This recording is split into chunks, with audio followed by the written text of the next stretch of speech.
Rock city AG சபை வழங்கும்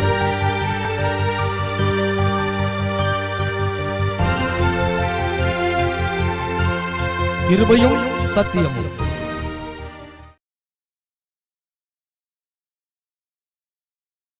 சங்கீதம் 145:14.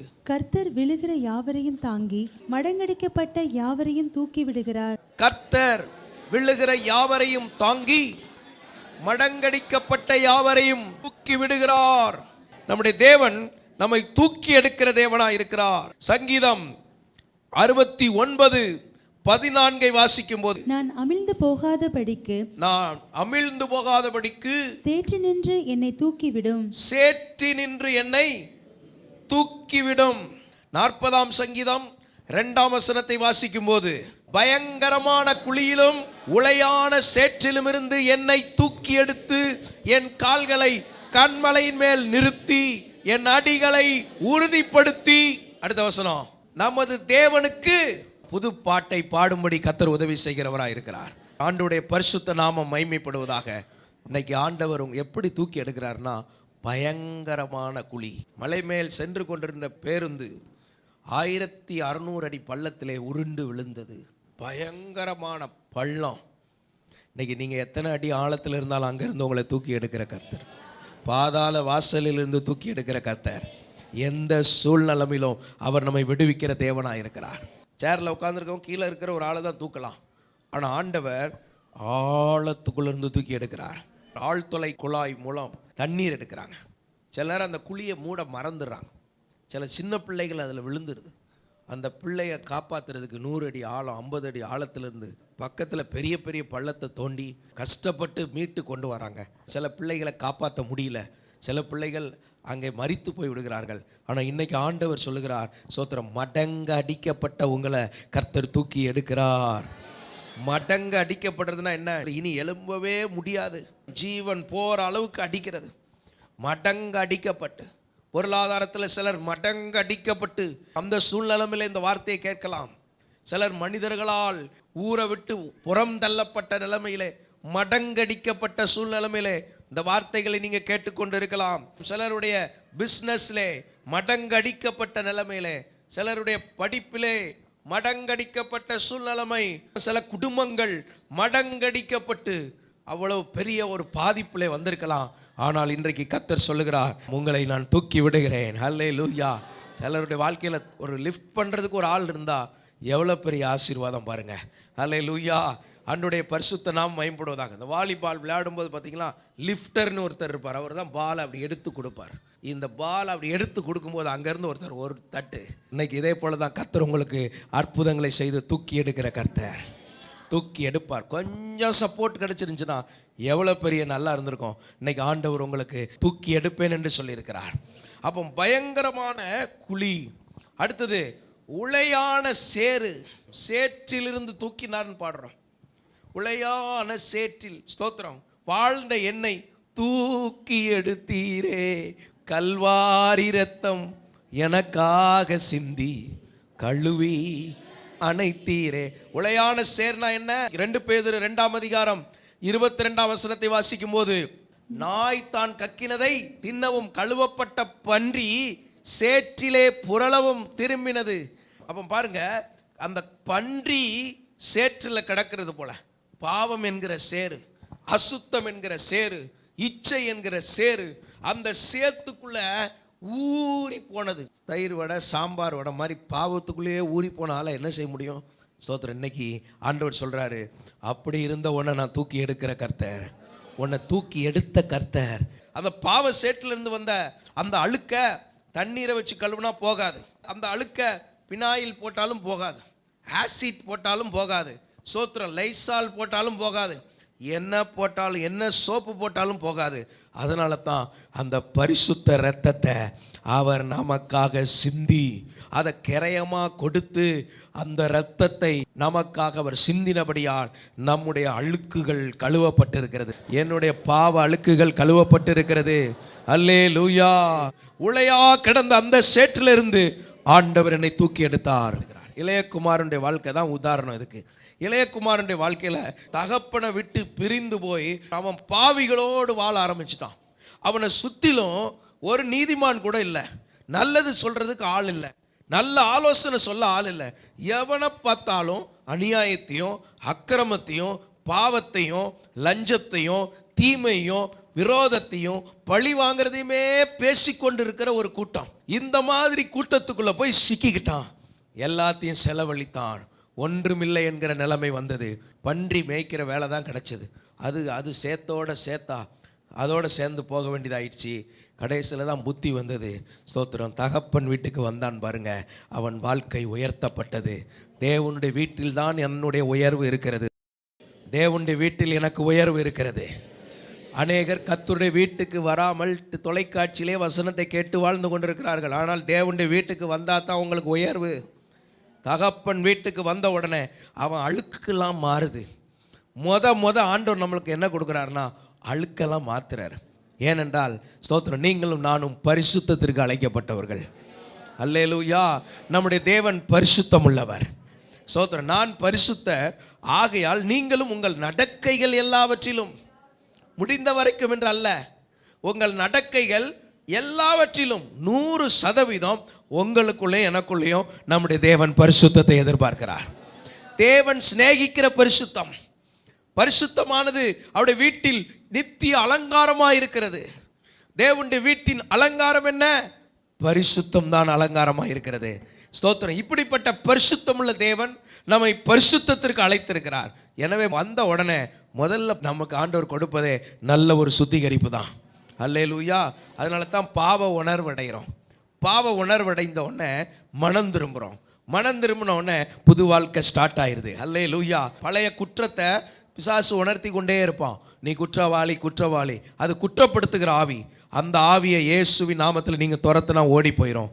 ஆண்டவர் நமக்கு பாவ உணர்வை கொடுக்கிறார். குற்ற உணர்வு வேற, பாவ உணர்வு வேற. பாவம் செய்ததை உணர்வடைந்து தன் பாவங்களை மறைக்கிறவன் வாழ்வடைய மாட்டான், அவைகளை அறிக்கை செய்து விட்டு விடுகிறவனோ இரக்கம் பெறுவான் என்று சொல்லப்பட்டிருக்குது.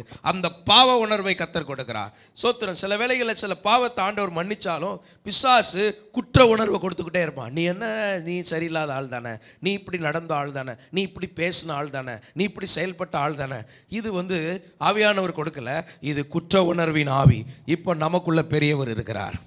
நான் பலமுள்ளவன். இந்த பலவீன குற்ற உணர்வின் ஆவியை நான் கடிந்து கொள்ளுகிறேன். இயேசுவின் நாமத்திலே நீ புறப்பட்டு போ என்று சொல்ல நாம் ஜெயம் பெறுகிறோம். கர்த்தருக்கு மகிமை செலுத்துவோம். அல்லேலூயா. அப்போ இப்படிப்பட்ட விடுதலையை கர்த்தர் நமக்கு கொடுக்கிறார். ஆண்டவருடைய பரிசுத்த நாமம் மகிமைப்படுவதாக. அப்போ முதலாவது அந்த சுத்திகரிப்பு வந்தது. அதுக்கப்புறம் நல்ல வஸ்திரங்களை கொடுக்கிறார், ரட்சிப்பின் வஸ்திரங்களை கொடுக்கிறார். ஸ்தோத்திரம். பரிசுத்த வஸ்திரங்களை கொடுக்கிறார், நீதியின் சால்வையை கொடுக்கிறார், பல வர்ண அங்கிகளை கொடுக்கிறார், பற்பல கிருபைகளை கர்த்தர் கொடுக்கிறார், பற்பல வரங்களை கர்த்தர் நமக்கு கொடுக்கிறார். இப்படி எல்லாவற்றிலும் நம்மை சம்பூர்ணமுள்ளவர்களாய் மாற்றுகிறார். நம்ம எல்லாவற்றிலும் ஆசீர்வாதமாய் இருப்பதையே தேவன் விரும்புகிறார். இஸ்ரவேலை ஆசீர்வதிப்பதே கர்த்தருக்கு பிரியம். பலவீனத்துக்கு பேர் என்னதான்? அது பலவீனம் தான். எனவே அதை பற்றி கவலைப்பட வேண்டாம். நமக்குள்ளே இருக்கிறது யாரு? பலன். ஸ்தோத்திரம். அந்த பலனை வைத்து பலவீனத்தை என்ன செய்யணும்? ஜெயிக்கணும், விரட்டணும். ஆனால் நம்ம பழக்கம் என்னன்னா, இந்த பலவீனத்தை தூக்கி தலையில் வச்சுட்டு நான் பலவீனன், நான் பலவீனன், என்னால் முடியாது, நான் இப்படியே உட்கார்ந்துட்டு இருக்கோம். எப்படி இது எங்கே போய் சொல்கிறது? பலத்தை வைத்து பலவீனத்தை ஜெயிக்கிறதுக்கு கர்த்தர் கிருபை கொடுக்கிறார். அப்போ தகப்பனுடைய வீட்டில் நல்ல வஸ்திரம், அப்புறம் மோதிரத்தை கொடுத்தாச்சு. இப்போ மோதிரத்தை வேடிக்கை பார்த்துட்டு முத்தம் செஞ்சுட்டு இருக்கிறதுக்கல்ல. யோபு சொல்கிறாரு, நான் மயங்கி மோதிரத்தை முத்தம் செஞ்சால் கூட நியாயாதிபதிகளால் விசாரிக்கப்படணும். அதிகாரத்தை பயன்படுத்தி வாழும் வாழ்க்கை, பாதரட்சை, சத்பங்களை மிதிக்க, தேள்களை நசுக்க, சிங்கத்தை மிதிக்க, சத்துருவை கீழ்ப்படுத்துகிறதற்குரிய அதிகாரம். ஹல்லேலூயா. பாதரட்சைகளை தொடுத்து கொள்ளுங்க. ஆண்டவருடைய நாமம் மகிமைப்படுவது. அடுத்தது நல்ல கொழுத்த விருந்து. ஸ்தோத்திரம். மகிழ்ச்சியின் வாழ்க்கை. இதை கர்த்தர் கொடுக்கிறார். எங்கேருந்து எடுத்தாரு? உளையான சேற்று. ஸ்தோத்திரம். ஆழமான குழி, படுகுழியிலிருந்து தூக்கி எடுத்த கர்த்தர் இன்றைக்கு நம்மை உயர்த்தி வைத்திருக்கிறார். சங்கீதம் 113:7 வாசிங்க. அவர் சிறியவனை புழுதியிலிருந்து தூக்கி விடுகிறார், எளியவனை குப்பையிலிருந்து உயர்த்துகிறார். அல்லேலூயா. சிறியவனை எங்க இருந்து தூக்குறாரா? புழுதியிலிருந்து. புழுதியிலிருந்து. இதுக்கு கீழே ஒரு இடமே கிடையாது. தாழ்வான இடம். நாற்காலியிலிருந்து சொல்லலாம், தரையில இருந்துன்னு சொல்லலாம். இப்போ தரெல்லாம் டைல்ஸு கிரானைட்டில் போட்டிருக்கு. அப்படியே மாடி படியிலேருந்து கீழே இறங்கினோம்னா ஸ்டெப்ஸ்லாம் டைல்ஸில் தான் இருக்குது. அதுக்கு கீழே போனோம்னா சிமெண்ட் ஃப்ளோர் இருக்குது. அதுக்கு கீழே போனீங்கன்னா மணல் இருக்குது. அதை தாண்டி தார் ரோடு இருக்குது. தார் ரோடை தாண்டி குப்பை கிடக்குது. அந்த குப்பையெல்லாம் சேர்ந்து கீழே போய் பார்த்தா தான் புழுதி கிடக்குது. ஆனால் ஆண்டவர் சொல்கிறாரு, எவ்வளோ அடிமட்டத்தில் இருந்தியோ அந்த அடிமட்டத்திலிருந்து இன்னைக்கு நான் உயர்த்தி எடுக்கிற கர்த்தர், தூக்கி விடும் கர்த்தர். ஹல்லேலூயா. புழுதியிலிருந்து தூக்கி எடுத்து குப்பையிலிருந்து உயர்த்துகிறார். அடுத்த வசனத்தை வாசிக்கும் போது, அவனை பிரபுக்களோடும். ஏன் உயர்த்துகிறார்? அவனை இதுக்கு முன்னால யாரோடு? இது குப்பையோடு, புழுதியோடு. முன்னால இருந்த சுற்றுச்சூழல்லாம் பார்த்தீங்கன்னா புழுதி மாதிரி தான் இருந்தது, குப்பை மாதிரி தான் இருந்தது. இப்போ கர்த்தருடைய கண்கள் அப்படியே பார்க்குது. ஹல்லேலூயா. குப்பை பிறக்கிறவங்க கூட பார்த்தீங்கன்னா குப்பை அப்படியே பார்த்துட்டு இருப்பாங்க. திடீர்னு அதுக்குள்ளே ஒரு செயின் கூட கிடக்கும். உடனே அங்கே எங்கேயும் பார்த்துட்டு நேக்கா அதை தூக்கி கொண்டு வந்து ரொம்ப உயர்ந்த இடத்துக்கு வீட்டுக்குள்ளே பீரோக்குள்ளே கொண்டு வந்து வச்சுருவாங்க. இதே போல தான் சோத்திரம், நல்ல தேவ சாயலில் உண்டாக்கப்பட்ட தேவ மகனே மகளே, சாத்தான் சூழ்நிலைமை உன்னை கொண்டு போய் குப்பையோடு குப்பையாக கலர வைத்தது. உன்னை சூழ்நிலைமை அப்படியே தட்டி தட்டி கொண்டு போய் புழுதியோடு புழுதியாக உன்னை கொண்டு சேர்த்தது. புழுதியோடு இருந்த உன்னை சோத்திரம் தேடி வந்து கண்டுபிடித்தாரே, அவர் தான் சோத்திரம் நம்முடைய நேசர். ஹல்லேலூயா. அவர் தான் நம்முடைய இரட்சகர், அவர் தான் நம்முடைய மெய்ப்பர். ஹல்லேலூயா. புழுதியிலிருந்து எடுத்து குப்பையிலிருந்து எடுத்து அதை அப்படியே உயர்த்தி பிரபுக்களோடும் தம்முடைய ஜனத்தின் அதிபதியோடும், தமது ஜனத்தின் அதிபதியோடும். யார் ஜனத்தின் அதிபதி? தேவனுடைய ஜனத்திற்கு அதிபதி. ஊழியக்காரங்கள்லாம் தேவ ஜனத்துக்கு அதிபதி தான். சோத்திரம். ஸ்தாபன தலைவர்கள் தேவ ஜனத்திற்கு அதிபதிகள், ராஜாக்கள் மாதிரி தான். அதிபதிகளோடும் உட்கார செய்கிறார். ஏதோ இது கேட்டுட்டு போற சொற்பொழிவா? இது வாழ்க்கை, இது தீர்க்க தரிசனம். இப்படித்தான் நாம் இருக்கிறோம். இதுதான் நம்முடைய பொசிஷன், இதுதான் தேவன் நம்மை வைத்திருக்கிற இடம். அப்போ புழுதியில கிடந்தவனை தூக்குகிறார், குப்பையிலிருந்து தூக்குகிறார். அது மாத்திரமல்ல, தூக்கி கையில வச்சு பையில வச்சு அல்ல, பிரபுக்களோட. இன்னைக்கு உங்களை என்னையும் பிரபுக்களோட உட்கார வைப்பார். அதை மாற்ற முடியாது. இப்போ இதை உரிமை பாராட்டி எப்படி சொல்லுவோம்? நான் பிரபுக்களோட தான் இருப்பேன். இயேசுவை காணவில்லை. சோத்திரம். இயேசுவை காணவில்லை. தாயார் தேடுறாங்க. சோத்திரம். சித்தப்பா வீடு, அண்ணன் வீடு, தம்பி வீடு, அத்தை மாமா வீட்டிலலாம் இல்லை அவர். சிலரை காணும்னா தேடிடலாம், இப்படி இங்கே தான் இருப்பாங்க. ஆனால் இயேசுவை கடைசியில் தேடி பார்த்தா இருக்குது, வேத பாரகரோடு உட்கார்ந்துருக்கிறார். இன்னைக்கு ஆண்டவர் உங்களை என்னையும் பிரபுக்களோட உட்கார வைப்பார். உங்களுடைய உயர்ந்த ஸ்தானம், உங்களுடைய சேர் உங்களுக்கு கொடுக்கப்படும். அது எப்படி பாஸ்டர்? இந்த வசனத்தை நான் உரிமை பாராட்டுறேன். இது எங்கள் அப்பா எனக்கு எழுதி கொடுத்தது. அல்லேலூயா. உயிலில் இப்படி தான் எழுதியிருக்குது. Price the Lord. சிலர் குயில் மாதிரி இருந்தாலும் உயில் தெரியாமல் இருப்பாங்க. இன்னைக்கு ஆண்டவர் எனக்கு இதை தான் எழுதி கொடுத்துருக்கிறார். I believe it, I receive it. அல்லேலூயா. நான் இதைத்தான் விசுவாசிக்கிறேன். அடுத்த வசனத்தை வாசிங்க. மலடியை சந்தோஷமான பிள்ளை தாட்சியாக்கி வீட்டிலே குடியிருக்க பண்ணுகிறார். அல்லேலூயா. அல்லேலூயா. அப்படின்னா என்னன்னா, எல்லாம் கர்த்தருக்கு மகிமையா மாறிடணும். சாட்சி சொல்லிடணும். கர்த்தர் எனக்கு அற்புதம் செய்தார், கர்த்தர் எனக்கு விடுதலை கொடுத்தார். அல்லேலூயா. Praise the Lord. நம்முடைய ஆண்டவர் நம்மை வெட்கப்படுத்துகிற தேவன் அல்ல. சோதரன். அவரை நம்ம முன்னால் வைத்து ஒரு காரியத்தை செய்யும்போது பிரச்சனை எல்லாம் பின்னால் போயிடும். அல்லேலூயா. கர்த்தருக்கு மகிமை உண்டாவதாக. இந்த புழுதியிலிருந்து எதுக்கு உயர்த்துகிறார்? கண்மலையிலிருந்து எதற்கு உயர்த்துகிறார்? பிரபுக்களோட உட்காரணும், ஜனத்தின் அதிபதியோட உட்காரணும். அதனால தான் இந்த மாதிரி இடம், இதுதான் நமக்கு தேவன் வைத்திருக்கிற இடம். ஆண்டவருடைய ஆலயத்தில் அமர்ந்திருக்கணும். ஆண்டவருடைய பரிசுத்த நாமம் மகிமைப்படுவதாக. அப்போ தேவனுடைய சமூகத்தை முக்கியப்படுத்தி வாழ கர்த்தர் கிருபை தருவாராக. தூக்கி எடுக்கும் கர்த்தர் எப்படி தூக்கி எடுக்கிறார்? அவர் நம்முடைய வாழ்க்கையில அடிமட்டத்திலிருந்து தூக்கி எடுக்கிறார். சங்கீதம் 9:13. மரண வாசல்களிலிருந்து என்னை தூக்கி விடுகிற கர்த்தாவே. எங்க இருந்து தூக்கி எடுக்கிறாரா? மரண வாசல்களிலிருந்து என்னை தூக்கி விடுகிற கர்த்தாவே, நான் உம்முடைய துதிகளை எல்லாம் சியோன் குமாரத்தின் வாசல்களில் விவரித்து உம்முடைய ரட்சிப்பினால் களிகூறும்படிக்கு தேவரீர் எனக்கு இறங்கி என்னை பகைக்கிறவர்களால் எனக்கு வரும் துன்பத்தை நோக்கி பாரும். அப்ப என்ன சொல்லப்பட்டிருக்கு பாருங்க, மரண வாசல்களில் இருந்து என்னை தூக்கி எடு. தாவீது சொல்றாரு, எனக்கும் மரணத்திற்கும் ஒரு அடி தூரம் தான். ஒரு ஸ்டெப் வச்சா கூட 2 அடிக்கு மேல வைக்கிறோம். ஆனால் அவ்வளோதான், லாஸ்ட் ஸ்டெப் முடிஞ்சு. இனி காலை எடுத்தாலே மரணம் தான். ஸ்தோத்திரம். அடுத்த ஸ்டெப் வச்சாலே மரணம் தான். அந்த கடைசி நொடி பொழுதுல கூட வந்து பாதுகாத்திருக்கிறார் நம்முடைய தேவன். இன்னைக்கு உங்களுக்கும் மரணத்துக்கும் ரொம்ப நெருங்கி இருக்கலாம். டாக்டர்கள் சொல்லியிருக்கலாம் இனி முடியாது, முயற்சி பண்ணி எவ்வளோ முயற்சி பண்ணி பார்த்தேன், இனி முடியாதுன்னு நினைக்கலாம். இன்னைக்கு ஆண்டவர் அங்கேருந்து தூக்கி எடுக்கிற கர்த்தர், தூக்கி எடுக்கிற. மரண கட்டுகள் என்மேல் விழுந்தது, துர்ச்சன பிரவாகம் என்னை பயப்படுத்தினது, மரண கண்ணிகள் விழுந்துருச்சு. மரண வாசலிலிருந்து தூக்கி எடுக்கிறவர். இன்னைக்கு யாராவது மரண பயத்தோடு இருக்கிறீங்களா? தேவனே, என் இயேசுவேன்னு கூப்பிடுங்க. என்னை நோக்கி கூப்பிடு. நீ அறியாதது உனக்கு எட்டாததுமான பெரிய காரியங்களை இன்னைக்கு கர்த்தர் செய்கிறவராக இருக்கிறார். மரண பயத்தோடு வாழ வேண்டிய அவசியம் இல்லை. மரண பயத்தில் இருக்கிற யாவரையும் விடுவித்தவர் இந்த ஆண்டவர். மரண பயத்தோடு இருக்க வேண்டாம். ஸ்தோத்திரம். மரணத்தை ஜெயித்தவர், மரணத்தை ருசி பார்த்தவர். மரணம்னா என்னன்னு அவருக்கு தெரியும். மரணத்தை ஜெயமாய் விழுங்குகிறவர். அல்லேலூயா. தேவ பிள்ளைக்குரிய வாக்குத்தத்தம் என்ன? மரணமே உன் கூர் எங்கே, பாதாளமே உன் ஜெயம் எங்கே. அல்லேலூயா. அப்படின்னா என்ன? மரணமே உன் கூர் என்னை ஒன்றும் பண்ணாது, பாதாளமே என்னை உன்னால் ஜெயிக்க முடியாது. ஏன்னா இந்த மரணத்தையும் பாதாளத்தையும் ஜெயித்தவர் எனக்குள்ளே இருக்கிறார். மரண வாசல். ஒரு விசை சிங்கம், ஒரு விசை கரடி, ஒரு விசை கோலியாத்து. பல நேரங்களில் யுத்தங்கள், எத்தனையோ பொல்லாதவருடைய பட்டயங்கள்லாம் வந்தது, அம்புகள் எல்லாம் வந்தது. லக்கு பார்த்து வந்த அம்புகள். அவன் லக்கு கரெக்டு தான், ஆனால் வர்ற நேரத்தில் அந்த மரண வாசல்லேருந்து தூக்கி எடுத்துட்டாரு. அவ்வளோதான். Praise the Lord. இன்னைக்கு மரண வாசலிலிருந்து தூக்கி எடுக்கிற கர்த்தர் நம்மோடு இருக்கிறார். மரணத்தை ஜெயித்த அபிஷேகத்தை கர்த்தர் நமக்குள்ள வைத்திருக்கிறார். மரணமே உன் கூர் எங்கே, உன் ஷார்ப்னஸ் எங்களை ஒன்றும் செய்ய முடியாது. ஏன்னா ஜெயித்தவரை நாங்கள் விசுவாசிக்கிற ஆண்டவருக்கு மகிமை. மரண வாசலிலிருந்து தூக்கி எடுக்கிற கர்த்தர். ஆண்டவருடைய பரிசுத்த நாமம் மகிமைப்படுவதாக. இப்போ எந்த விதத்தில் மரண பயம், மரண போராட்டம், மரணத்துக்கு ஏதுவான வியாதி எதுவாக இருந்தாலும் சரி, தூக்கி எடுக்கிற கர்த்தர், என்னை தூக்கி எடுக்கிற கர்த்தர். நம்ம இங்கே கூப்பிடும்போது இந்த செய்தியை எப்போ யார் எங்கே கேட்டாலும் இந்த கர்த்தருடைய வல்லமை அங்கே உணர முடியும்.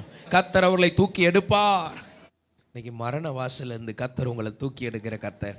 எந்த வித மரண போராட்டம் இருந்தாலும் சரி, மரண பாதை போல இருக்கும், கவலைப்படாதீங்க. மரண இருளின் பள்ளத்தாக்களை நடந்தாலும் பொல்லாப்புக்கு பயப்படே. எப்படி நீ தப்புன அப்படின்னு கேட்டிங்கன்னா, தேவரீர் என்னோடு கூட இருக்கிறீர். இன்னைக்கு கர்த்தர் சொன்ன தீர்க்க தரிசனம் தான்.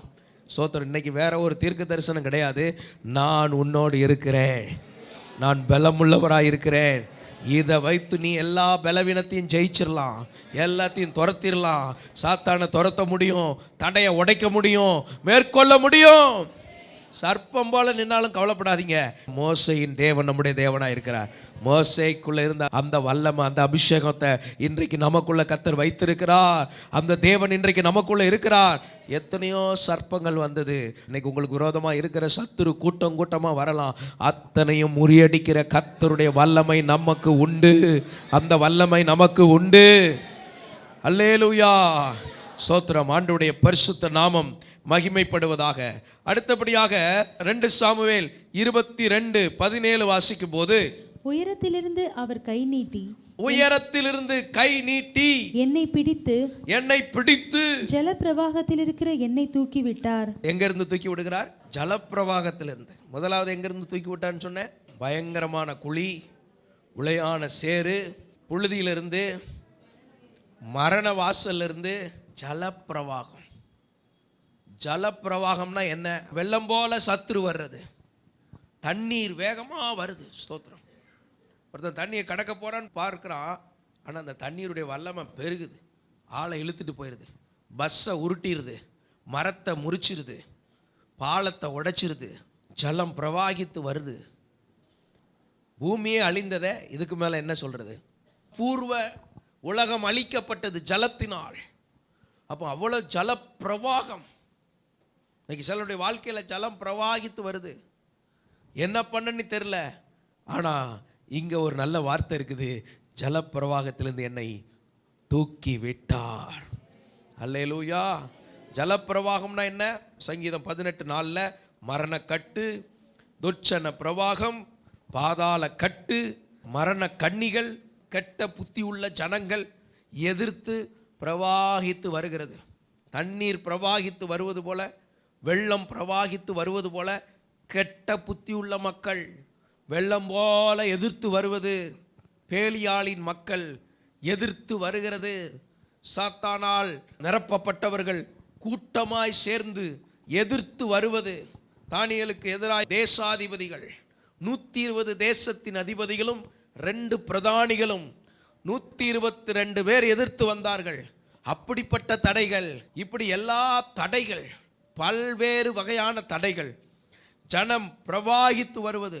வேலை பார்க்கிற இடத்துல மொத்த கம்பெனியே உங்களுக்கு எதிராக இருப்பது போல இருக்கலாம், மொத்தமே ஊரே உங்களை எதிர்த்து வருவது போல இருக்கலாம்.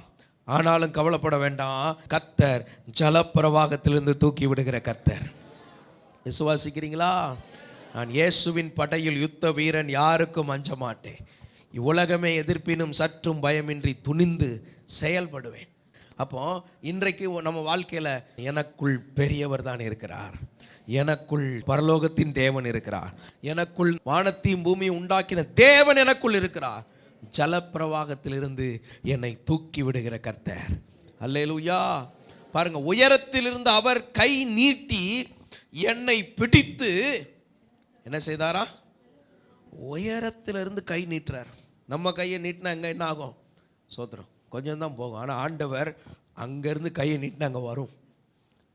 உயரத்திலிருந்து கையை நீட்டி ஜலப்பிரவாகத்திலிருந்து என்னை தூக்கி விட்டார். பேதுரு இயேசுவோட தான் நடந்து போனார். ரொம்ப ஆசை. பேதுரு கொஞ்சம் துருதுருன்னு இருப்பார், துடிப்பாக இருப்பார். சில ஆட்களை போட்ட இடம் வந்த இடம் அப்படி இருப்பான். பேதுரு அப்படி கிடையாது. துருதுருன்னு ஏதாவது இருக்கும், வாழ்ந்து சாதிக்கணுங்கிற துடிப்பு, ரத்தம் கொஞ்சம் வேகமாக சுற்றும், எதையாவது கர்த்தருக்காக செய்யணும். இந்த பூமியில் உள்ள காலம் கொஞ்ச காலம்தான். இந்த கொஞ்ச காலத்துக்குள்ள அதிக காலம் வாழ வேண்டிய வாழ்க்கைக்கு பலனை சேர்க்க வேண்டும். இந்த பூமியில் வாழ்கிற கொஞ்ச காலத்தில் அதிக காலம் நித்தியமாய் வாழப்போகிற வாழ்க்கைக்கு என்ன செய்யணும்? பலன் சேர்க்க வேண்டும். அங்கே போய் இங்கே உள்ள ஃபீல் வந்துடும், ஐயோ இப்படிலாம் செயல்பட்டுருக்கலாமே, நல்ல சத்தியத்தை சொல்லலையே, இன்னும் கொஞ்சம் உண்மையாக இருந்திருக்கலாமே, அதான் இன்னும் பரிசுத்தத்தில் வளரணும், இன்னும் நீதி, இன்னும் பரிசுத்தம், ரெண்டுலே எல்லா ஆசீர்வாதமும் வந்துடும். இன்னும் நீதி, இன்னும் ஜபிக்கணுமே, இன்னும் காணிக்கை செலுத்தலாம், இன்னும் தசமபாகம் கொடுக்கலாம், இன்னும் சத்தியத்தை சொல்லலாம், இன்னும் கொஞ்சம் உண்மையாக இருந்திருக்கலாம், இன்னும் கொஞ்சம் கர்த்தருக்கு பயந்துருக்கலாம், இன்னும் கொஞ்சம் தாழ்மையாக இருந்திருக்கலாம், இன்னும் கொஞ்சம் சகித்து இருக்கலாம், இன்னும் கொஞ்சம் பொறுமையாக இருந்திருக்கலாம், இன்னும் கொஞ்சம் சுறுசுறுப்பாக செயல்பட்டுருக்கலாம். இப்படி வளர்ந்துக்கிட்டே இருக்கணும். அந்த நித்திய பலனை எதிர்பார்த்து தான் தேவன் நம்மை நடத்துகிறார். அல்லேலூயா. அப்போ பேதுரு துடிதுடுப்பான ஆள்.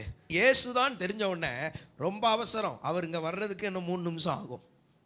அந்த 3 நிமிஷம் பொறுக்க முடியல. அவர் சொன்னீரே, ஆனால் நானும் வரட்டுமா? உடனே இயேசுவும் நம்ம விசுவாசத்தை அசட்டை பண்ணுகிறவரே அல்ல. நீங்கள் விசுவாசித்தீங்கன்னா உங்களுக்கு ஒரு கதவை திறக்க வல்லவராக இருக்கிறார். நீங்கள் விசுவாசி, இஃப் யூ பிலீவ், விசுவாசம் இருந்தால் அற்புதம் நடக்கும். கொஞ்சம் பொறுமையாக இருந்திருக்கலாம், இல்லை நீரே ஆனால் அவரே நடக்கிறாரே நம்மையும். ஏன்னா அந்த விசுவாசம் நிச்சயமாக அவர் என்ன கைவிடவே மாட்டார். இன்னைக்கு ஆண்டவரை நம்பி நீங்கள் எடுக்கிற முயற்சிகளை கர்த்தர் ஆசீர்வதிப்பார். ஆண்டவரை நம்பி நீங்கள் எடுக்கிற ஒவ்வொரு காரியங்களிலும் கர்த்தர் கிரியை செய்வார். கர்த்தரை நம்பி நன்மை செய். கர்த்தரை நம்பணும். நம்பினா கொஞ்சம் பொறுத்து இருந்திருக்கலாம், வர்றதுக்கு என்ன ஒரு 3 நிமிஷம் ஆயிருக்கும், அவ்வளோதான். ஆனால் ஆண்டவர் சொல்கிற நீரே ஆனால் சரி வான்ட்டார். உடனே பேதுரு பாருங்க வேகமாக நடக்கிறான். ஸ்தோத்திரம். நடந்தா ஃப்ளோரில் நடக்கிற மாதிரி தான் போய்கிட்டே இருக்கிறார். ஸ்தோத்திரம். ஆமாம், விசுவாசிக்கிறவனுக்கு தண்ணீர்லாம் ஃப்ளோர் மாதிரி தான் தெரியும். விசுவாசிக்கிறவனுக்கு பிரச்சனைலாம் ஃப்ளோர் மாதிரி தான் தெரியும். விசுவாசித்தீங்கன்னா அந்த போராட்டமெல்லாம் நமக்கு சாதாரண தரையாக தான் தெரியும். அல்லேலூயா. கவலைப்படாதீங்க. விசுவாசத்தில் ஒரு பலவீனம் வந்தது. அந்த பலவீனம் வந்த உடனே முங்க ஆரம்பித்தான். உடனே ரட்சியும் ஆண்டவரேன்னு கூப்பிட்டான். இன்னைக்கு நீங்கள் சில பலவீனத்தில் இங்கே வந்திருக்கலாம், முங்கி போயிட்டு இருக்கிறான். ஆண்டோடைய பரிசுத்தை நாம் மயம்படுவதாக. என்ன செய்ய? இயேசுவே என்னை ரட்சியும். அவர் இப்போ வேற எங்கேயோ போகலை, உடனே பதில் கொடுப்பார். இப்போ நீங்கள் கூப்பிட்டீங்கன்னா உடனே பதில் கிடைக்கும். இப்போ கூப்பிடுறதுக்கு பதில் கொடுப்பார். இந்த இடத்துல கர்த்தர் பேசுகிறத நான் உணர்கிறேன். எல்லாம் சொல்லி இப்போ உங்கள் காரியங்களில் எந்த பகுதி கர்த்தாவே இந்த நேரத்தில் இந்த வார்த்தையை கேட்கிற உடைய பிள்ளைகள் எந்த காரியத்திற்காக உம்மை நோக்கி கூப்பிடுகிறார்களோ இப்பொழுது நீர் உம்முடைய கரத்தை நீட்டி அவர்களை அந்த ஜலப்பிரவாகத்திலிருந்து, அந்த சோதனையிலிருந்து, அந்த பிரச்சனையிலிருந்து, அந்த வியாதியிலிருந்து, அந்த சாபத்திலிருந்து, அந்த துர்ச்சன பிரவாகத்திலிருந்து அவர்களை தூக்கி எடுப்பதற்காய் ஸ்தோத்திரம். தூக்கி எடுத்தார் பாருங்க. இப்போ முதல் காட்சி, பேதுரு துடிதுடித்து கொண்டிருக்கிறார். ஸ்தோத்திரம். துருதுருன்னு இருக்குது அவருக்கு. படகுலேருந்து வெளியில் வரார். ரெண்டாவது காட்சி, பேதுரு நடந்து வருகிறார். மூணாவது காட்சி, ஸ்தோத்திரம், பேதுரு முங்குறார். அதில் படகுல ஒரு கூட்டம் அப்படிங்குது. இன்னொரு கூட்டம் ஐயோ. சிலர் பரியாசம் பண்ணலாம், சிலர் ஆதங்கப்படலாம். ஒன்றும் சப்போர்ட் பண்ண முடியாது. சுற்றி ரொம்ப நல்ல ஆட்கள் தான். சிலர் என்ன செய்வாங்க, கேலி பண்ணலாம். பார்த்தியா இவனுக்கு தேவையா அப்படின்னு நினைக்கலாம். சிலர் ஆதங்கம், ஐயோ இப்படி ஆயிடுச்சே. அடுத்த காட்சி வருது பாருங்க. ஆண்டவரே கூப்பிடுறான். இயேசு வந்து தூக்கி எடுக்கிறார். இன்னைக்கு என்ன காட்சினா, ஆண்டவர் நம்ம கொடுத்த வார்த்தை, ஜலப்பிரவாகத்திலிருந்து என்னை தூக்கி விடுகிற கர்த்தர். இது என் வாழ்க்கை. அப்படி உணர்றவங்க தான் 100% வசனத்தை கேட்குறீங்கன்னு அர்த்தம். இன்றைக்கி என் லைஃப்பை ஆண்டவர் அப்படியே படம் பிடிச்சு காண்பிக்கிறார். என்னை தூக்கி தூக்கி எடுத்து அதே படகுல இப்போ இயேசுவும் நானும் போய் அமர்ந்திருப்போம். இன்றைக்கி எத்தனை கோடிக்கணக்கான மக்கள் மத்தியில் இந்த காட்சி வந்துக்கிட்டே இருக்குது பாருங்கள். நியூஸ் பழைய, இது பழைய நியூஸ் போடுறேன். இப்போ பாருங்கள், இது பழசே கிடையாது. இது ஃப்ரெஷ்ஷாக கர்த்தர் மாற்றிடுறார். புதிய செய்தியாக கர்த்தர் மாற்றுகிறார். இந்த ஆண்டவர் இன்றைக்கு நம்மத்திலே வாழ்ந்து கொண்டு இருக்கிறார். விசுவாசிக்கிறீங்களா? தூக்கி எடுக்கிற கர்த்தர். ஸ்தோத்திரம். எந்த சூழ்நிலைமையில் இருந்தாலும் சரி, இன்றைக்கு கர்த்தர் உங்களை தூக்கி விடுகிறவராக இருக்கிறார். ஆண்டவருடைய பரிசுத்த நாமம் மகிமைப்படுவதாக. மார்க்கு 1:31. அவர் கிட்ட போய் அவள் கையை பிடித்து அவளை தூக்கி விட்டார். முந்தின வசனம் வாசிங்க. அங்கே சீமோனுடைய மாமி ஜெரமாய் கிடந்தார். சீமோனுடைய மாமி ஜெரமாய் கிடந்தார். உடனே அவர்கள் அவளை குறித்து அவருக்கு சொன்னார்கள். இயேசு தூக்கி விடணும்னா என்ன செய்யணும்? அவருக்கு சொன்னார்கள். ஒரு வசனம் சொல்லுது, ஸ்தோத்திரத்தோடு கூடிய ஜெபத்தினாலும் வேண்டுதலினாலும் தேவனுக்கு தெரியப்படுத்துங்கள். உங்க பிரச்சனையெல்லாம் யாருக்கு சொல்லணும்? அது மாமி பிரச்சனையானாலும் அவர்கிட்ட தான் சொல்லணும். மருமகா பிரச்சனையானாலும் அவர்கிட்ட தான் சொல்லணும். மாமனார் பிரச்சனையாக இருந்தாலும் அவர்கிட்ட தான் சொல்லணும். சிறு பிள்ளைகள் பிரச்சனையாக இருந்தாலும், கணவன் பிரச்சனையாக இருந்தாலும், மனைவி பிரச்சனையாக இருந்தாலும் எல்லாத்தையும் கர்த்தர்ட்ட சொல்லிடுங்க. சொன்ன உடனே அவர் கிட்ட போய் அவள் கையை பிடித்து அவளை தூக்கி விட்டார். இயேசு அப்படியே தூக்கி எடுக்கும் போதே ஜல்லுன்னு இறங்குது பாருங்க. நார்மல் ஹீட் வந்துடுது. சோத்திரம். சுகமாயிடுச்சு. இன்னைக்கு ஜுரம் நீங்கி பணிவிடை. ஏன் ஜுரத்தை நீக்கினார் சொல்லுங்க? பணிவிடை செய்வதற்கு. ஸ்தோத்திரம். ஆண்டவருடைய பரிசுத்த நாமம் மகிமைப்படுவதாக. நம்ம வாழ்க்கையில் பெரிய அற்புதங்களை செய்கிறார். நம்மோடு பேசியிருக்கிறார். சர்வ வல்லவரே, எங்கள் பரலோக தேவனே, இந்த வார்த்தைகளை கேட்ட ஒவ்வொருவரையும் ஆசீர்வதிங்க. நேரிலோ, இன்டர்நெட்டிலோ, தொலைக்காட்சியிலோ இந்த வார்த்தைகளை கேட்ட ஒவ்வொருவருக்குள்ளும் உம்முடைய கிருபை கடந்து வருவதாக ஆசீர்வதிக்கிறேன். இயேசுவின் நாமத்தில் பிதாவே, ஆமென்.